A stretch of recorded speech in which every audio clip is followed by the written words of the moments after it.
Ана тілін ұмытқан адам өз халқының өткеннен де, болашағынан да қол үзеді. Ұлт болудың бір емес, бірнеше шарты бар. Соның ең басты және ең негізгі шарты ұлттық тіл. Тіл тазалық үшін күрес, ешқашан толастамайтын, мәңгілік күрес.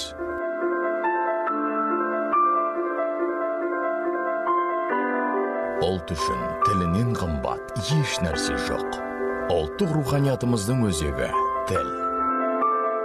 Кімде-кім ана тілін, әдебиетін сыйламаса, бағаламаса, оны сауатты, мәдениетті адам деп санауға болмайды. Қазақтың тілі қазақтың жаны, халқымыздың тарихы да, тағдыры да тілінде.